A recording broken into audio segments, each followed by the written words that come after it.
News में आप सबका इस्तकबाल है। आइए नजर डालते हैं आज के अहम खबरनामे पर। तेलंगाना कानून साज असेंबली ने मंगल को Telangana public employment superannuation तरमीमी बिल को मंजूरी दे दी। इस बिल को वजीर सेहत हरीश राव ने ऐवान में पेश किया। अरकान ने इसे मंजूरी दी। इस मौके पर वजीर मौसूफ ने कहा कि रियासती हुकूमत ने मेडिकल एजुकेशन में काम करने वाले प्रोफेसरों, एसोसिएट प्रोफेसरों और असिस्टेंट प्रोफेसर्स की सुबकुदोशी की हद उम्र बढ़ाकर 65 साल करने का फैसला किया है। इन्होंने याद दिलाया कि ऐवान में कानून भी बन चुका है।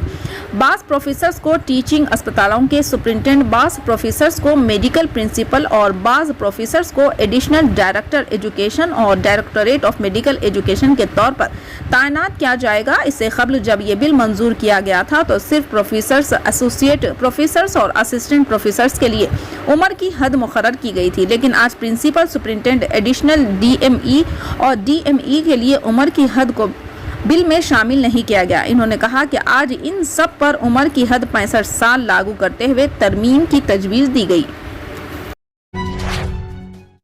तेलंगाना पब्लिक सर्विस कमीशन ने मुख्तलिफ महकमे में इंजीनियरिंग की 833 मुलाजिमतों पर तकर्रुरात के लिए नोटिफिकेशन जारी किया। इन मुलाजिमतों पे assistant engineer, municipal assistant engineer, technical officer, junior technical officer शामिल रहेंगी। मुलाजिमतों पर तकर्रुरात के लिए 29 सितंबर से 21 अक्टूबर तक ऑनलाइन दरख्वास्तें कबूल की जाएंगी।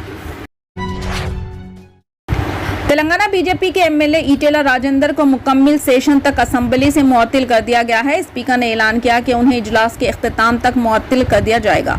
वजीर उम्मूर मुखन्निना वीमुला प्रशांत रेड्डी ने मुतालबा किया कि स्पीकर से माफ़ी मांगने के बाद राजेंद्र को ऐवान में जारी रहना चाहिए, ताहम ईटेला ने माफ़ी मांगने से इनकार कर दिया। वजीर प्रशांत रेड्डी ने मुअत्तिली की तहरीक पेश की और ऐवान ने इसे मंजूर कर लिया।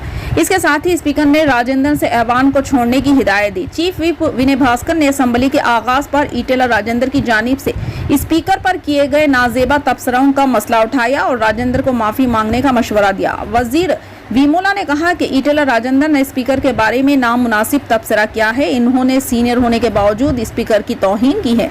हम चाहते हैं कि ईटेला राजेंद्र ऐवान में हो, लेकिन उन्हें मशवरा दिया जाता है कि वो माफ़ी मांगे और बहस में हिस्सा ले। स्पीकर ने बताया कि क्या राजेंद्र ने ऐसा करने से इनकार कर दिया और इन्हें मुअत्तिल कर दिया गया। मुअत्तिली के बाद राजेंद्र को असेंबली के मार्शल ने कार में बिठाकर असेंबली से बाहर कर दिया। यूनाइटेड मुस्लिम फोरम ने वाराणसी जिले अदालत की जानिब से ज्ञान वापी मस्जिद के हाथे में मूर्तियों की रोज़ाना पूजा से मुताल्लिक़ हिंदू फरीक़ों की दरख्वास्त को कबूल करने के फैसले को मुल्क की पार्लियामेंट के बनाए गए कानून के खिलाफ करार दिया। फोरम के ज़िम्मेदारान मौलाना मोहम्मद रहीमुद्दीन अंसारी, सदर मौलाना सैयद शाह अली अकबर निज़ामुद्दीन हुसैनी साबरी, मौलाना सैयद मोहम्मद कबूल पाशा खादरी शतारी, मौलाना मीर खुतबुद्दीन अली चिश्ती, मौलाना शाह मोहम्मद जमालुर रहमान मिफ्ताही, मौलाना मुफ्ती सैयद सादिक मुहिउद्दीन फ़हीम, मौलाना खालिद सैफुल्लाह रहमानी, जनाब ज़ियाउद्दीन नैयर, जनाब सैयद मुनीरुद्दीन अहमद मुख्तार, जनरल सेक्रेटरी मौलाना सैयद अहमद हुसैनी सईदुल खादरी, मौलाना सैयद शाह ज़हीरुद्दीन अली सोफ़ी खादरी, मौलाना सैयद मसूद हुसैन मुजद्दी, मौलाना सैयद तकी रज़ा आबिदी, मौलाना सैयद शाह फजलुल्लाह खादरी अल मुसव्वी, मौलाना ख्वाजा मोहम्मद शुजाउद्दीन इफ्तिखारी खानी पाशा व दीगर ज़िम्मेदारान ने अपने मुश्तरका बयान में अदालत के इस फैसले पर तशवीश का इजहार करते हुए कहा कि इसके असरात एक बार फिर मुल्क में राम जन्मभूमि बाबरी मस्जिद तनाज़े की सूरत हाल पैदा कर देंगे। मुल्क में अदल व इंसाफ और क़ानून की हुक्मरानी पर सवाल खड़ा हो रहा है। एक मुनज़्ज़म साजिश के ज़रिए मुल्क में मंदिर मस्जिद तनाज़ात को हवा दी जा रही है। इबादत गाहों से मुताल्लिक़ क़ानून 151, खुसूसी दिफा वक्फ़ act 1995, Shri Kashi Vishwanath temple act 1983 के इतलाक़ को ज़िला जज ने कबूल न करते हुए इस मुक़दमे की समाअत के लिए कबूल कर लिया। वाराणसी के मुकामी अदालत की जानिब से ज्ञानवापी मस्जिद श्रीनगर गौरी मुकदमे के जवाब पर सवाल उठाने वाली मुसलमानों की अर्जी कर दिए जाने के दूसरे दिन आज दो और अहम मामलात पर भी समाअत होने जा रही है। पहला मामला मथुरा में वाक़ शाही ईदगाह मस्जिद से वाबस्ता है, जबकि दूसरा मामला कुतुब मीनार से वाबस्ता है। दिल्ली की अदालत में कुतुब मीनार के अहाते में पूजा की इजाज़त के मुतालबे से मुताल्लिक़ दरख्वास्त पर समाअत होगी। इस मामले की समाअत दिल्ली की साकियत अदालत में होगी। वाज़ेह है कि एक शख्स ने आगरा से मीरठ तक की ज़मीन को अपनी आबाई विरासत करार दिया है और इसने कुतुब मीनार को भी अपनी मिल्कियत करार दिया। सऊदी स्पोर्ट्स 2022 की मशाल उठाने वाली रैली रियाद से रवाना हो गई है, जो मुल्क भर के कई हिस्सों तक पहुंचेगी। सबक वेबसाइट के मुताबिक सऊदी स्पोर्ट्स 2022 का इवेंट पहली मरतबा मुनक़िद किया जा रहा है, जिसका बाकायदा आगाज चंद हफ्तों के बाद होगा।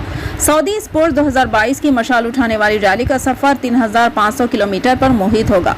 सऊदी ओलंपिक कमेटी के सरबराह शहजादा फहद बिन जलवी ने मशाल उठाने वाली रैली में सऊदी शहरियों के अलावा गैर मुल्कियों से भी शिरकत की अपील की है।